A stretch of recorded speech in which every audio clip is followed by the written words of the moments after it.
guys, welcome to Collider Movie Talk for movie fans. I'm your host, Ashley Mova, and this is the daily show where we give you all the latest news from the world of movies, put some insight into what it all means. Leading off the show today is John Campea. Well, greetings and salutations, everybody. Welcome to Best Damn Movie-Related Show on planet Earth, coming to you from right here at the Collider Video Studios here in Burbank, California. We are so glad you decided to make us part of your day. Also here, Mark Ellis. And I'm sure everybody noticed when they walked in today, the new Ford Fusion that is parked right out there in the parking lot. Is it a new one? Is that new? It's back. It's back. Got the registration, got the insurance, the license is rectified. I can drive legally for the most part. So it's like new, like when Makuga gets a new suit and goes, oh yeah, I feel brand new. Look at me, I'm sparkling up Makuga. It's been cleaned out, it's been waxed. She is ready to go. 2 coats of polish, Biff. What do you think about it, Perri Nemiroff? I think the only thing that could have made that Ford Fusion even cooler is if it was parked in Kristian Harloff's parking spot. Speaking of the devil, Kristian Harloff. It's a pleasure to be on this show. I'm a big fan, so thanks for having me on. Hey guys, we got a whole bunch of things, some great things, some not so great things to talk about today. But I wanted to mention this. I'm going to mention this for a couple of days here. There is an app. I just want to invite everybody to join me if you can. There's an app I've been using for a little bit over a year. If you follow me on social media, you know I've been talking about this a lot. It's by the United Nations, and it's called Share the Meal. It's an app I use like 3 or 4 times a week, and it's great. It's the simplest thing in the world. I believe everybody wants to do great things. Everybody wants to do their part to try to improve the world for somebody else and help somebody else's lives. But it's often a matter of, like, do we got time to do it? Do we have the money to do it? All that kind of stuff. Share the Meal is an incredible app that every time you go to a restaurant, that's just my thing. When I go to a restaurant, I just remember, it reminds me to pull out my phone, tap Share the Meal, and then you just, once you've got your account set up, you just tap Share the Meal. And then you can set up where you donate 50 cents. And 50 cents feeds 1 kid for a day. Or you can donate $3.50, which is less than the tip you're going to leave if you go out and eat at a restaurant, but that feeds a kid for a week. So it's super simple. It's so easy. There's no hassle. But they just added a feature a little while ago, a team feature. So if you download Share the Meal, which you can get on Android, Apple, Windows platform, whatever your phone platform is, sign up for it, and then you can actually join the team #Collider. And it doesn't matter if you don't want to join the team. That's fine. Just get the app. You can easily donate. You can change somebody's life for the better. And join Team Collider. So I'm inviting you guys to join with us. Just install the app, join Team Collider, and away we go. And I want to encourage everybody to join that with us. So with that out of the way, thanks for indulging that. Let's move on to our first story of the day.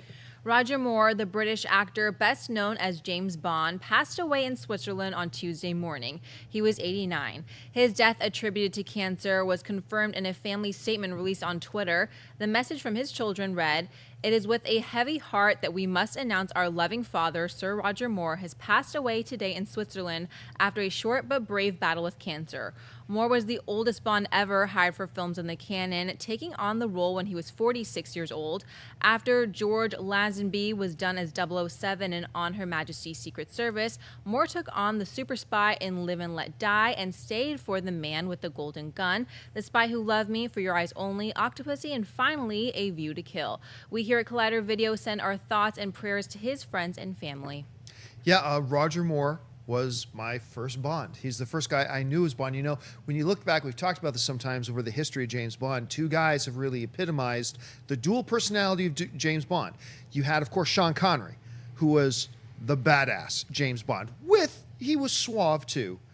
But then there was the suave James Bond, which was Roger Moore, who was also a little bit badass as well. But they were the 2 sides of the same coin. It was always Sean Connery and Roger Moore.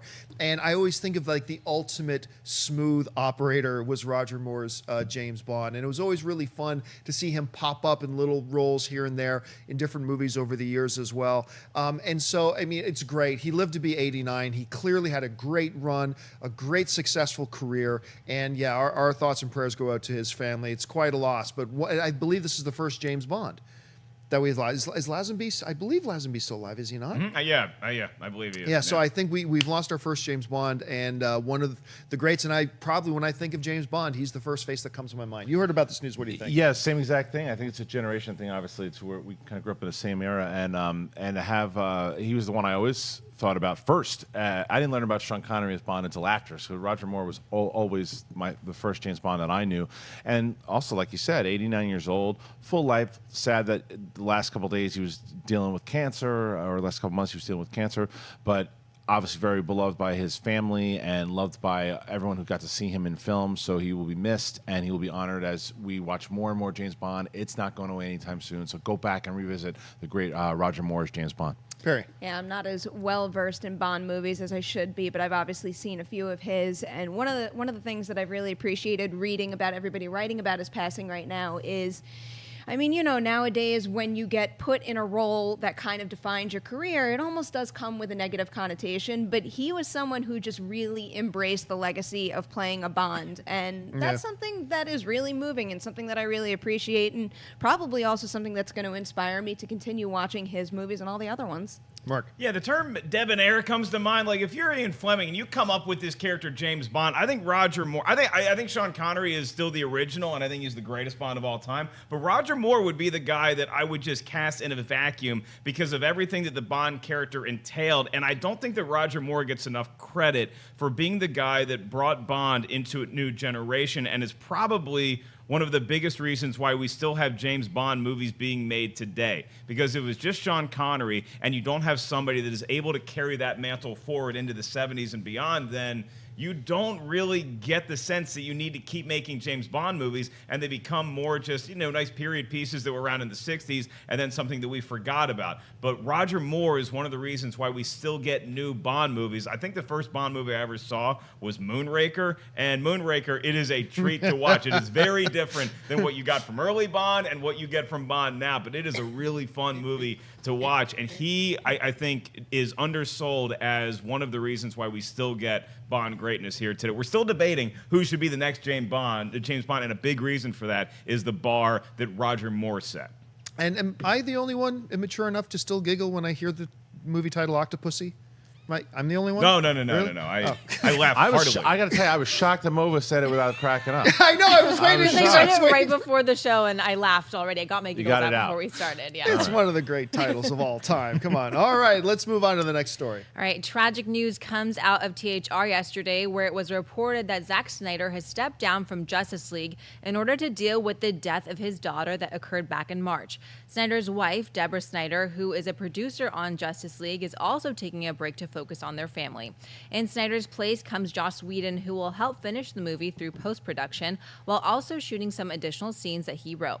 With Whedon's help, the movie is still on track for its November 17th release date. John, what are your thoughts on this tragic news? Well, you know, we talked about this yesterday. We put a video up when this happened. It's just, you can't even imagine. I mean, it's terrible when you hear about like the passing of Roger Moore. I mean, that's awful. That's terrible. But he lived to be 89. Blah, blah, blah.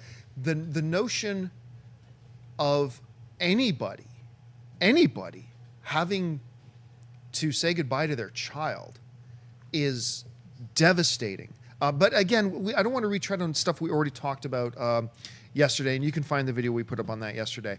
But there was some misunderstandings out there, though. I think when a lot of people heard that his daughter passed away in March, but that he was stepping away now, I think there were a number of people out there that misinterpreted that, misunderstood that, and thought, oh, he's been working on the movie since March. Like, he kept working through, you know, the death of his daughter and only stepped down now. No. Like, the preliminary shooting, principal photography was already done. He has not been working on it since. He was contemplating coming back when they start the reshoots, which have not started yet. He was contemplating coming back now, but he's realized he's not ready. His family's not ready. And like, full kudos to the guy for realizing where he's at, where he's really needed the most. And it's not the movie, it's his family. And he's done that and he has decided when he was going to come back to say, no, I need to step away. I need to stay away from this. And like, full marks to the guy, and our hearts and thoughts and prayers go out to Snyder's family. As film fans, and this is something I wrote on Facebook the other day, as film fans and the film fan community, one of our own, because Zack Snyder is one of our own. He is a film fan first and foremost, even before, I remember he told me that once at Comic-Con. I'm a movie fan before I'm a movie maker, which was a great quote by him.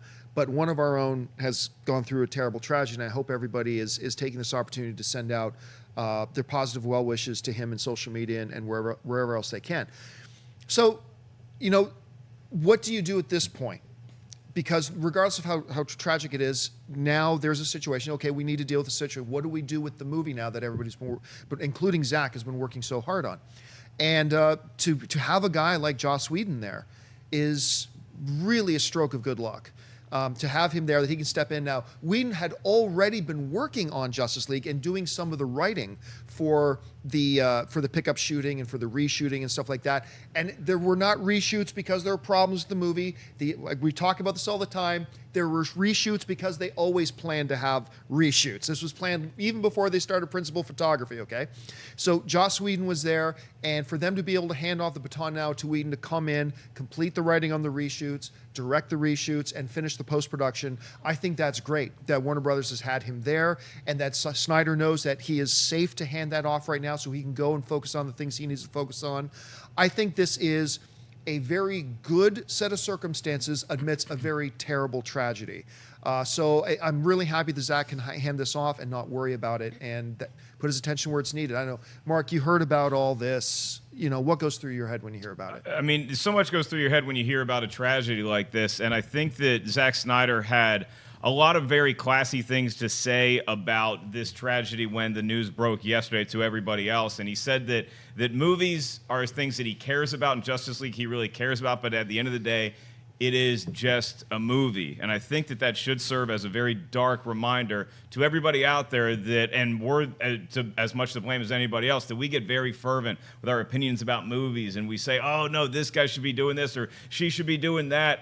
You have to remember that at the end of the day, they're all just human beings. So as much as you want to criticize Zack Snyder or praise Zack Snyder for what he's done to this point, he's a movie fan who also has a life and a family, and he's taking steps to put those priorities in order as it appears that they always have been. So I applaud Zack Snyder for doing that. And when you get back down to the crude business sense of it, I think, like you said, it's great that Joss Whedon is there. I mean, regardless of anybody's feelings as to him being the guy who's directing Batgirl, this is a guy who has been proven with his track record. He's battle-tested with huge franchises before. So for DC to be able to say, we have somebody that we can rely on to shepherd this film through reshoots and through whatever else you needed to until Zack Snyder feels he is ready to come back and realize his vision for Justice League, I think it's a nice play for DC to have this in their bag, and it's something that you never want to have to deploy because of the horrible situation that's going on with Zack Snyder and his family. Perry? Yeah, this was a terrible thing to have learned about yesterday. And when I first heard the story, I mean, you know, when we live in this movie bubble and we're constantly talking about the DC movies all the time, I mean, I'm really excited, and that's what I was thinking about. And then I read that headline, and it was almost like Justice League wasn't even there. He is just a man who had this terrible thing happen, and my heart just broke for him and his family. I mean, I can't even imagine. As someone who puts family above all else, this really does put a lot of things into perspective. And I'm just super thankful that it seems like he has people around him, whether they're friends, families, or colleagues, that are helping them do what they need. Because one of the greatest things about this whole scenario is that, you know, Warner Brothers didn't say, okay, you do what you need to do and we're going to finish the movie. They offered him the opportunity. We'll push back the release date. And he said, no, I'm going to do what I need to do to bring my family through this. And Joss will take over. And that's just, I mean, that's one of the best kind of collaborative type of experiences you could have. Just a whole bunch of people being supportive, putting the movie and family into perspective. And I think that is something that is going to wind up helping Zack and his family get through this, while also giving, because when it does come down to it, you know, I don't want to ever belittle the fact that movies, and especially big franchises like this, are very important to people. I know there's tons of people out there, DC, Marvel, Star Wars, you name it, where the joy that those properties bring to their lives is very, very important on a daily basis. So I don't want to say Justice League doesn't matter, but family comes first, and we're kind of going to get a situation where I think they'll have the support they need to get through it, while we'll also end up with a solid Justice League movie. I have so much faith in Warner Brothers. My thoughts and prayers are with his family, and I really think Joss is going to really bring this home. You know, there are two things that actually, in the midst of this incredible darkness, that give me a little bit of hope for humanity. Number one is one that you mentioned. The fact that, and a lot of people don't know this,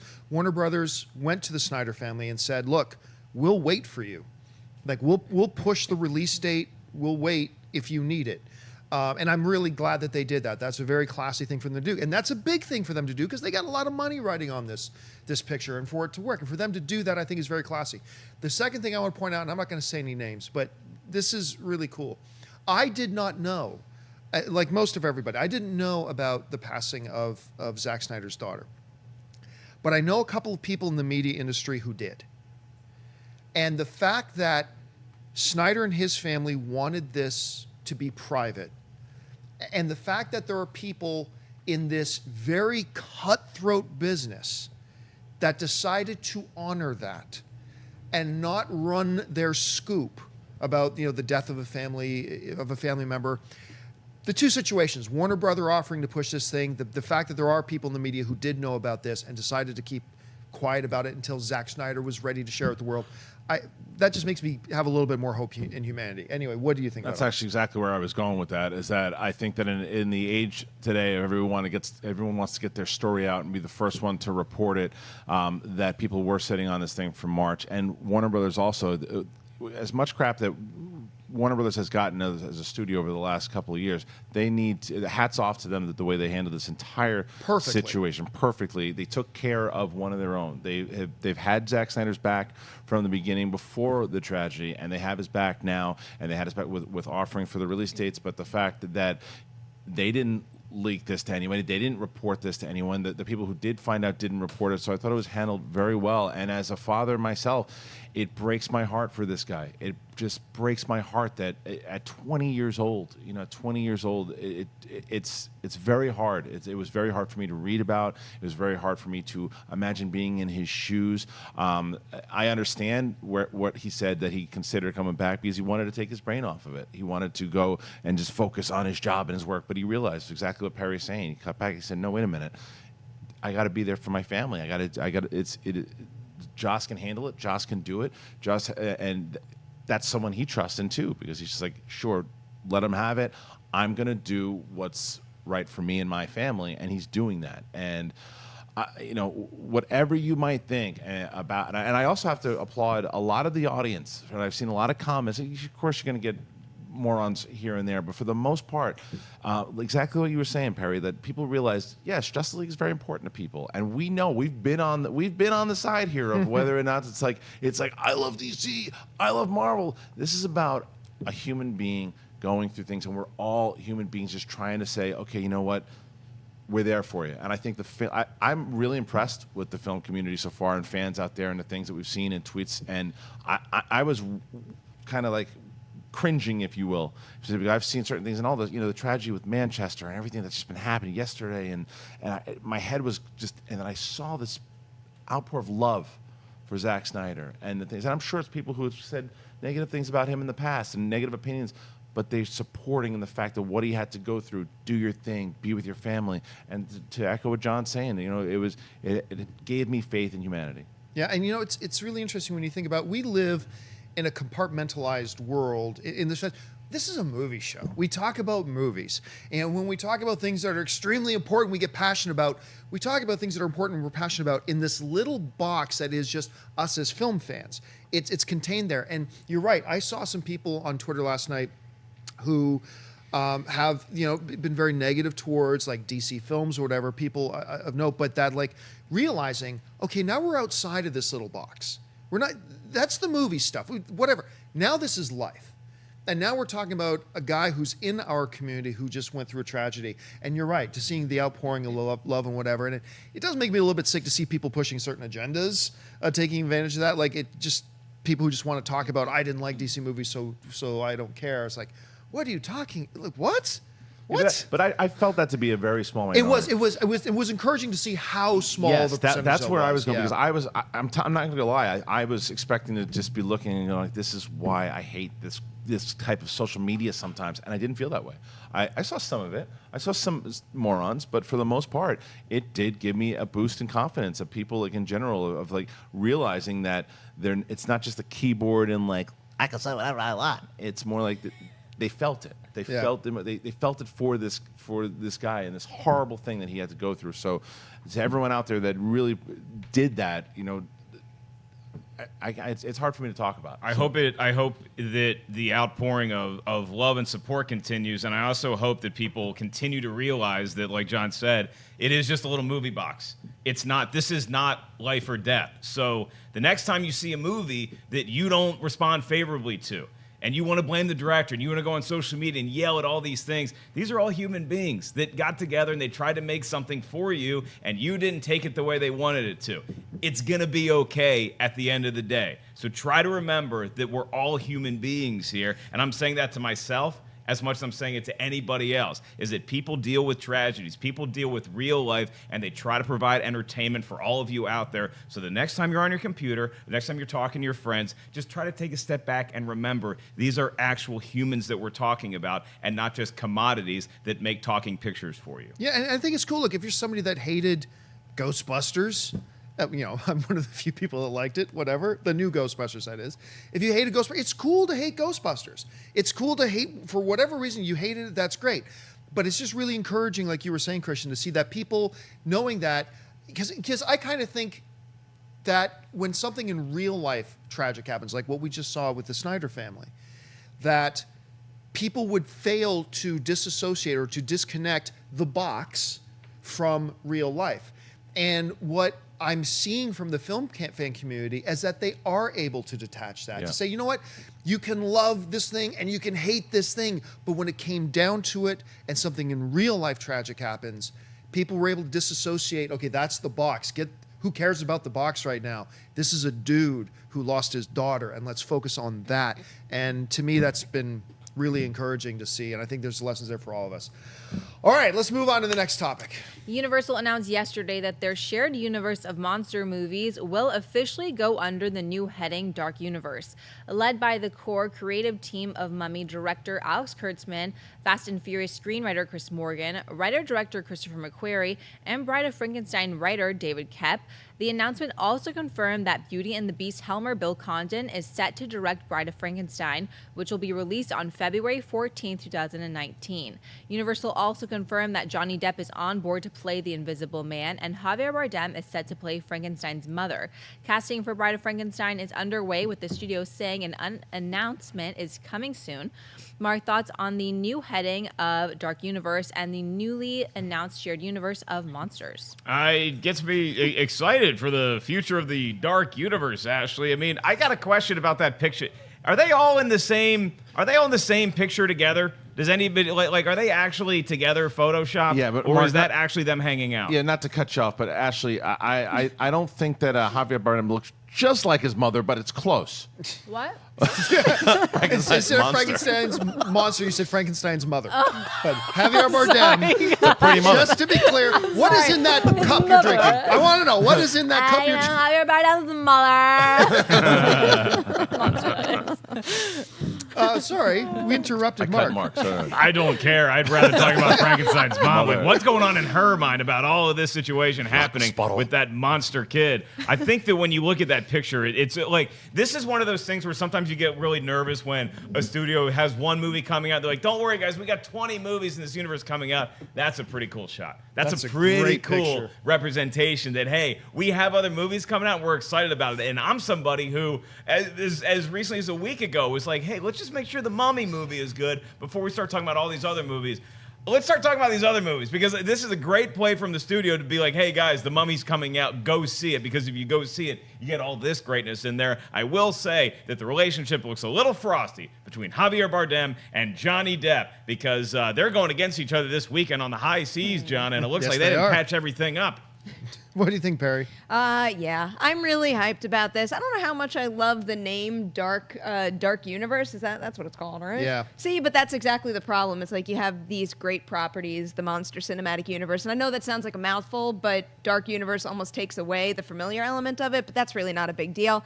This picture is a big deal, though. It's really interesting. I definitely don't think this is photoshopped, and I look at this, and obviously it's an incredible group of people, but I find it fun that Sofia Boutella is in it, because I mean, I haven't seen The Mummy. I don't know what's going to happen, and this prediction could be proven wrong in a couple weeks, but maybe she will continue on with the franchise. I certainly wouldn't mind her being part of this group here, but the more I see from The Mummy, the more I'm hoping it's not one of those situations where they set all these films and then the first one fails and you're like, uh-oh, now what do we do? I went to that event on Saturday. You could see more from that on behind the scenes where they unveiled that 75-foot sarcophagus in Hollywood. Yeah. But one of the cooler things about that, which got me really hyped for the movie, because the things that are getting me more and more excited is every time I see a featurette. Those sci-fi featurettes I think have been great. And one of the things we did at that event was it was a zero-G VR experience. But rather than making you feel like you're just zero-G and, you know, just some gimmicky thing where it's mimicking the plane crash, it played more like a featurette.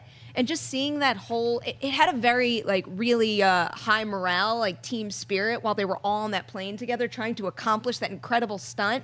Something about that I found between the seat moving and just seeing a featurette and seeing what it took to make that scene. I found it really immersive, really exciting. I'm excited about this team.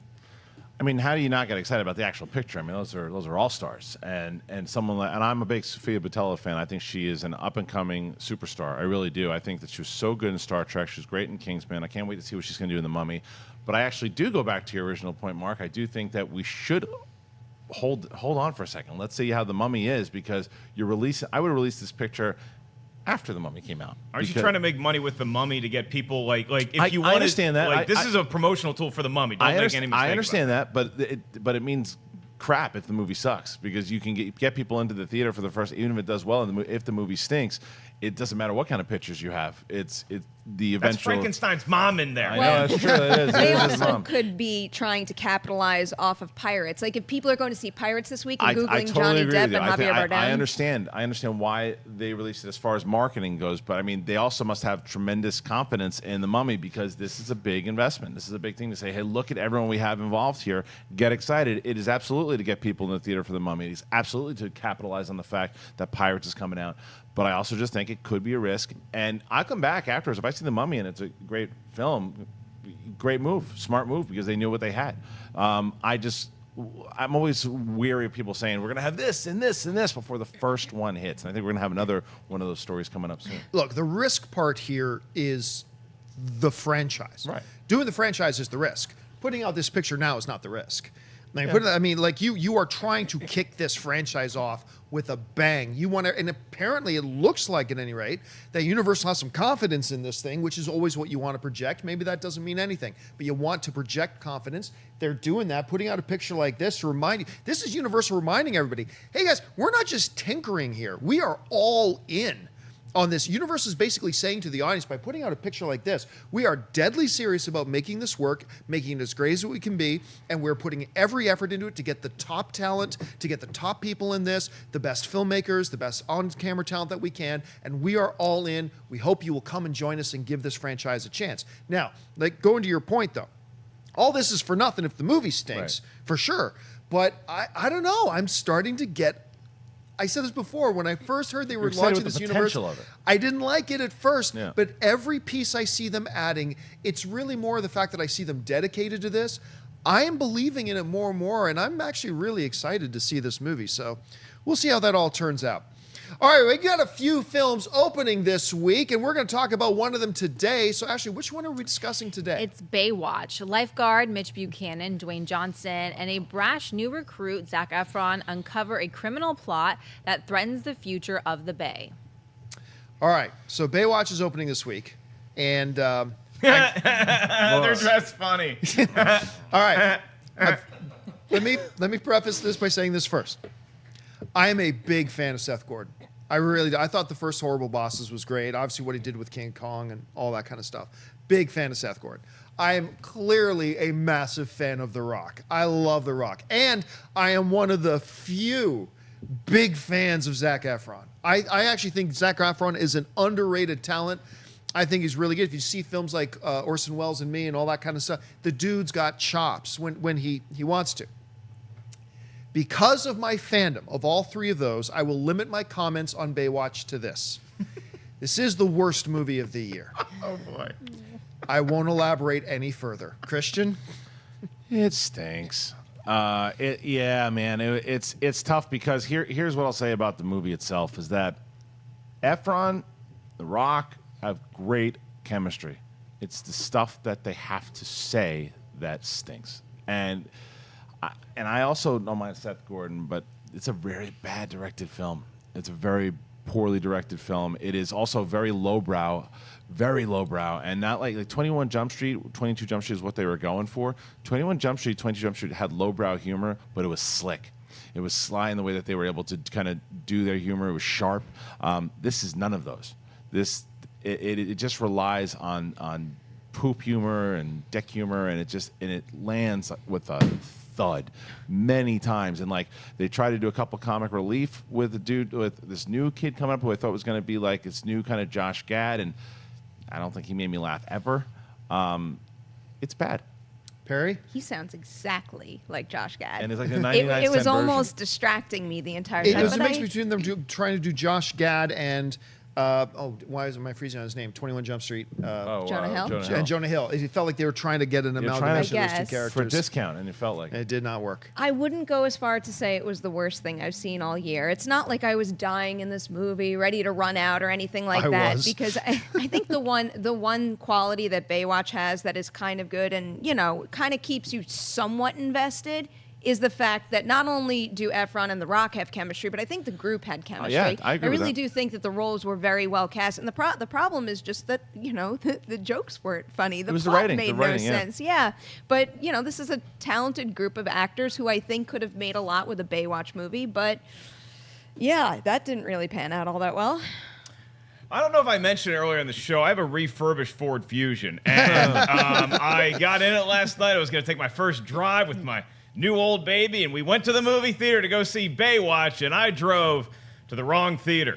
I aimed for Century City, and it wasn't playing at Century City. No, it wasn't. So I tried to get in my car and drive over to the Grove, and, there's traffic, and the Spurs were playing. And I was like, I don't know that getting a speeding ticket when I just got my car back is worth it for Baywatch. I haven't heard great things, so I missed the movie. your car was being nice to you. My car just hated me to a different It's a theater. new feature that it steers you away from bad movies. Here's what I'm worried about with this movie. So like spoof movies are very hard to make now, and 21 Jump Street did a pretty good job of spoofing something and being funny. The worst spoof movies you get are ones with a lot of famous people in them, and they're still not funny because then you start hearing the echoes of Caddyshack 2. Scares me. I'm rooting for it. I hope it's funny. Doesn't sound This like wasn't, as I will say, defend the movie for a second. It's not like overly spoofed like a Caddyshack 2, to where it's just they try to give you like real moments and real characters. Sometimes it's just some of these over the top jokes that hit sometimes are just so bad. They set it up like it wants to be 21 Jump Street, 22, that type of tone. It's just whereas funny.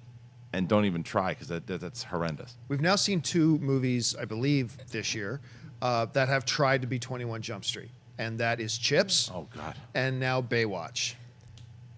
Leave it alone. Yeah. Just let 21 Jump Street be 21 Jump Street and let them take care of that. That'll because do, pig. That'll do, because everybody else trying it is not working. And you've heard me the last few weeks getting ready for Baywatch. I was kind of excited for it. I was actually We thinking, went in happy. We were excited. Like you and I went to the studio and watched the film, and I love The Rock and Zac Efron and Seth Gordon, and I'm just gonna leave it at that. I'll watch the show instead. All right, we've reached that part of the show now for buy or sell. Here's how this works. In front of her, Ashley's got a few other items in the world of movie news. She's gonna run them down, and then those of us at the table are simply gonna say whether we buy it or sell it. So Ashley, what's up? According to Variety, Martin Moskowitz, chairman of the board at Constantine Films, who produced all of the Resident Evil movies, confirmed at Cannes that a reboot is currently being planned for the franchise that will then lead to 6 movies. A day after the news broke, Deadline then reported that Conjuring and Aquaman director James Wan has come on board to produce the first of the reboots from a script by Greg Russo. Deadline further states that the new reboot will feature an all-new cast, but no director has been attached at this time. A release date for the new movie has yet to be determined. Kristian, buy or sell a reboot series of movies for Resident Evil? I'm going to buy 80% of it. That's a buy. That's a I'm gonna convincing buy. I'll tell you Breaking what, the 20% that I'm going to sell is what we were just talking about before. Don't give me 6 movies.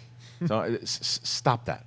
All you need to do is reboot this garbage taste that's been in my mouth for the last 10, 12 years of the same slow motion Mila Jovovich watching the thing go by her head. It's like, let me just have it, what the movie was all about, what the game was all about back in the day. If they can actually make this, they have the chance to reboot it and make it the first real good video game movie. That's what they could do with this movie. And James Wan producing, that's a buy for me. Because if they can get it to one movie, stop with 6.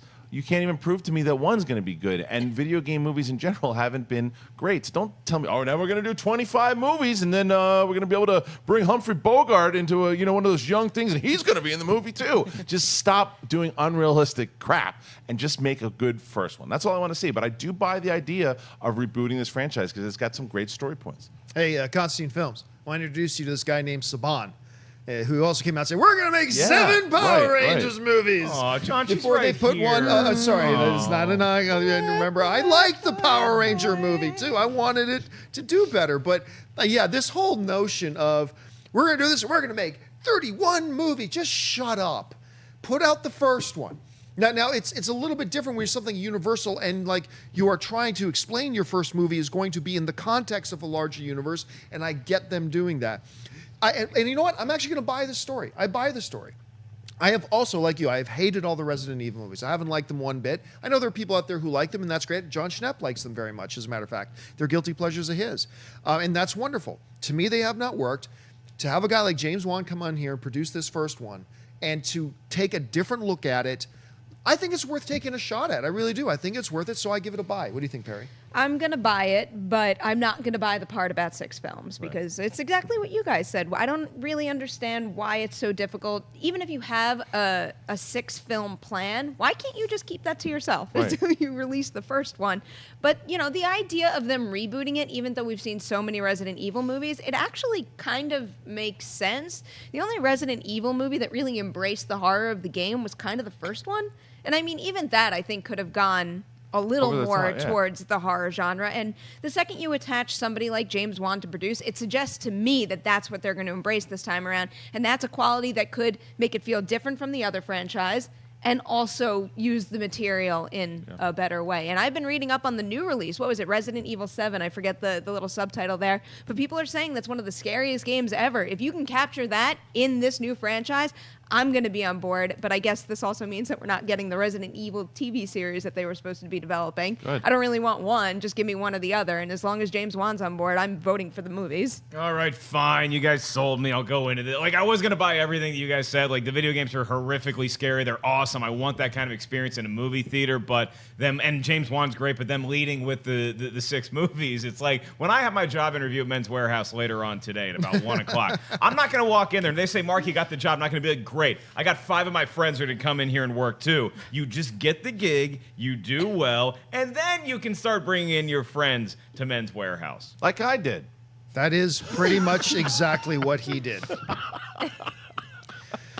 All right, what's next? A new trailer has been released for Wish Upon, the new horror movie from Annabelle director John Leonetti.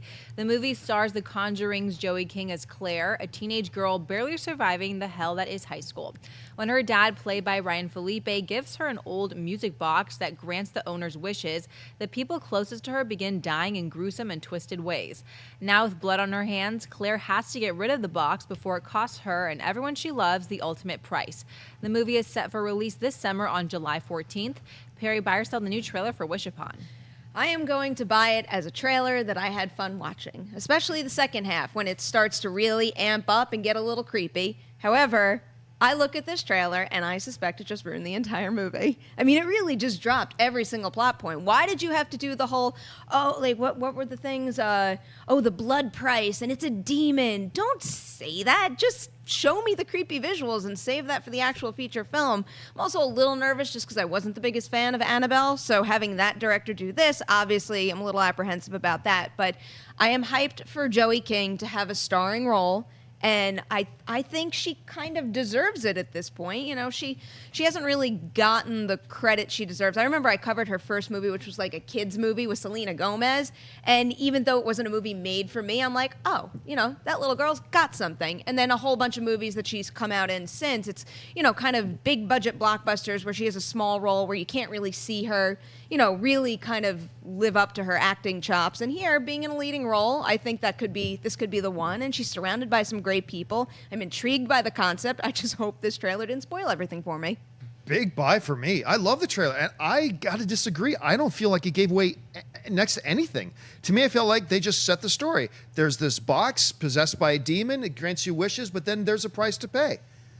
That just sounds to me like the setup for the film. Now, I agree with you. I know where you're going to go. That one last shot in the trailer, probably could have done without that. But I thought when I was reading about this movie first, I thought, another cheap throwaway horror movie that's going to come and go.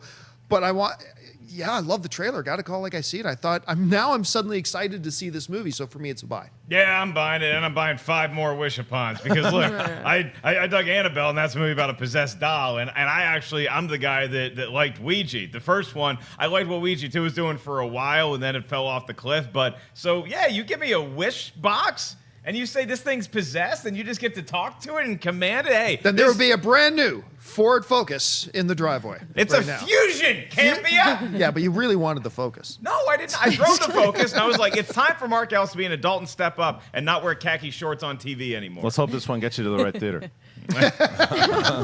I'm actually going to buy this. And had you told me the premise of this movie, not told me who was in it, I would have said, okay, another stupid slasher movie that's going to be garbage. And I was wrong to think that because I saw the cast.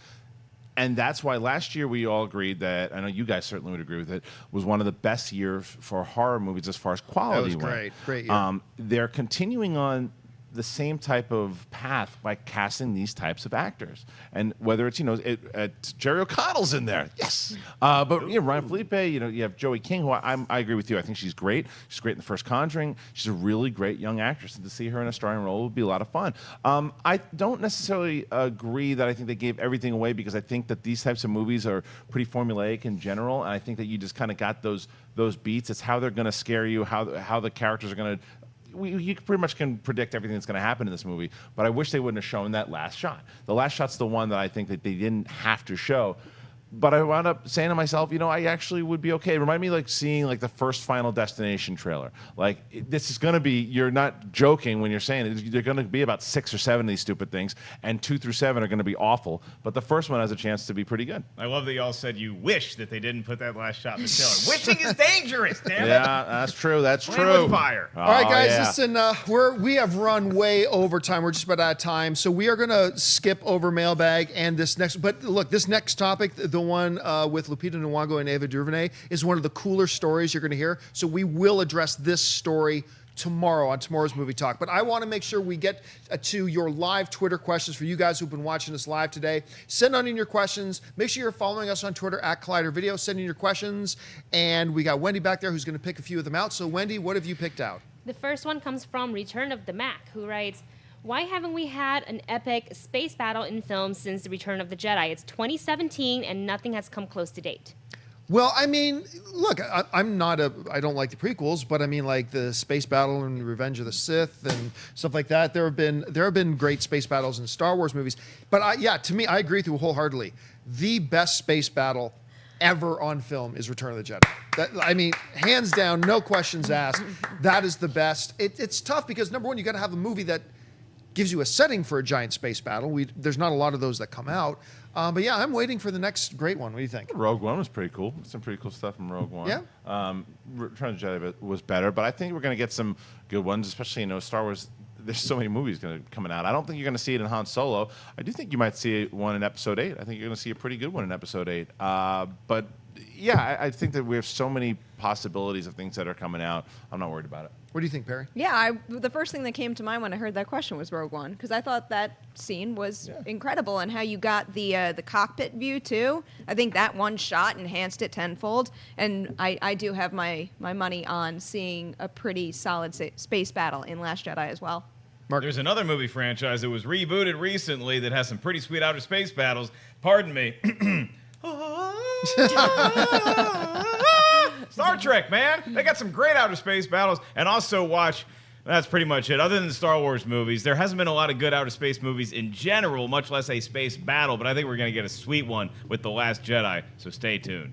All right, what's next? This one comes from Arturo Barrias, who writes, "Hello, Collider crew. In movie credits, what's the difference between story by credits and written by credits?" Okay. So it's basically the story is like your treatment, like your quick synopsis. So like some say, hey, I got this idea for a story. Okay, Batman is Batman versus Superman. So here's the idea: Batman and Superman. There's Batman's been mad because of everything that happened in the events of Man of Steel.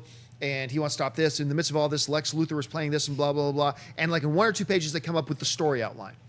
So now a lot of times the writer, the screenwriter, is the one who does both. They come up with the story and they write the whole script.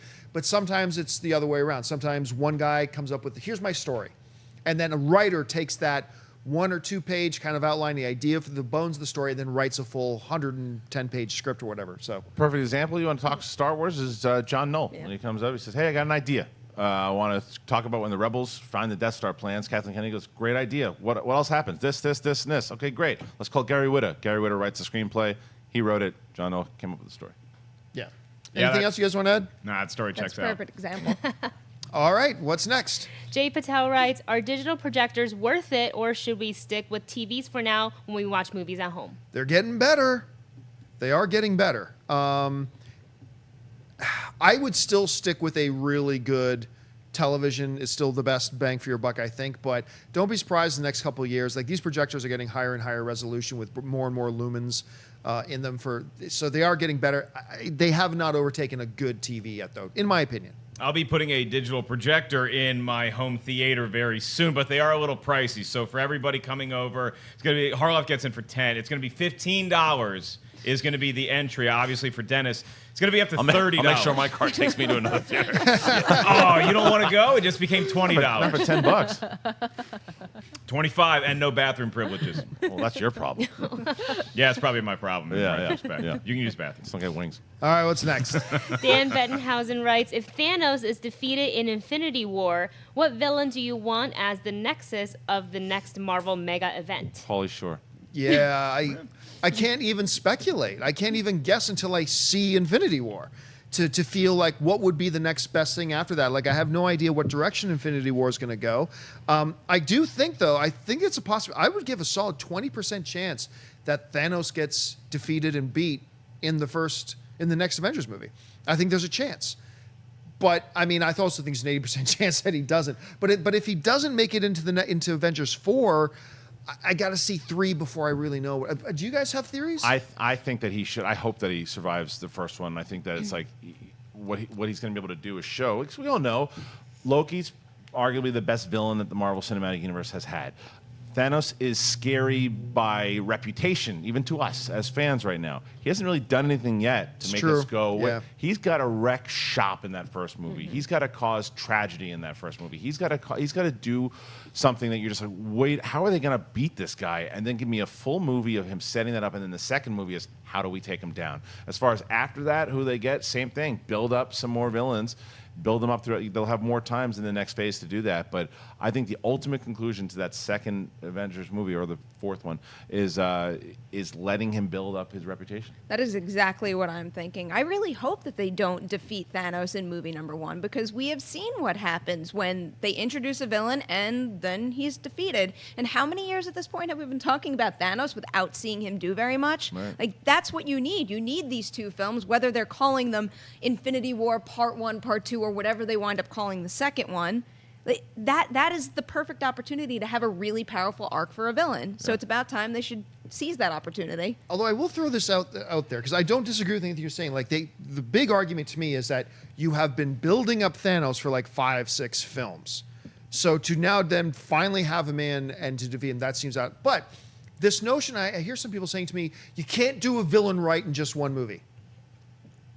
Okay, aside from Darth Vader, arguably the 2 greatest film villains of all time are Gruber and the Joker. He beat Vader. Who He beat Vader in our thing. And Heath Ledger's the Joker. Hans Gruber and the Joker. Both introduced, set up, built up, and defeated in one movie each. So it's not like it can't be done, but the counter to that is exactly what you're saying. They've just spent 6 films building him up. How do you see it, Mark? Okay, well, I was going to say let's get Ben Kingsley on the phone and let's do the Mandarin, but let's have the Mandarin come back and be like the real Mandarin, and then Thanos can just be like a drunk actor. But you gave me a better idea where let's just have Hans Gruber team up with the Joker and throw some Kathy Bates for Misery in there to club some legs. Let's do that. Let's have a who's who of bad guys topple Thanos.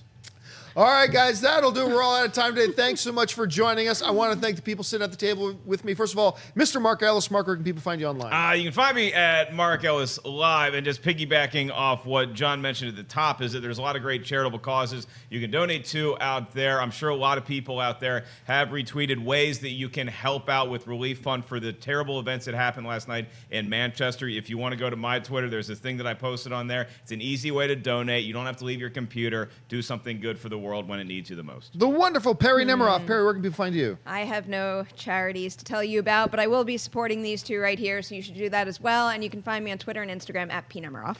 Mr. Kristian Harloff. Yeah, thoughts and prayers once again to all the families and for Manchester. We didn't really talk about it as much, but that's just another thing that was just awful. Please go. I'm going to do the same thing. So go to Mark's Twitter and go check out how to help over there. Check me out over at Twitter and Instagram at Kristian Harloff. Friday. If you've been following the schedule for Schmodown, I changed the match we were supposed to have, and there's a TBD match. Oh, boy. I can't announce yet who that is, but I should have information on that by the end of day today. Over there, Miss Ashley Mova. You guys can find me on Twitter, Instagram, YouTube, Ashley Mova. Happy Tuesday, guys. And, of course, Wendy Lee. The Movie Couple channel on YouTube and at Wendy Lee Zaney on Twitter, Instagram, and Snapchat. And once again, the app is called Share the Meal. You can find it on any platform that you're on, and just join the team Collider there. That would be great. I'm noticing on my app a bunch of you already have. Thank you so much. You guys can follow me on social media simply at John Campea. That'll do it for us, guys. Thanks so much for joining us. And until next time, bye-bye. Hey guys, if you like this video, click the thumbs up button. Also, make sure you subscribe to our YouTube channel. It'll help you stay up to date with everything we've got going on here at Collider.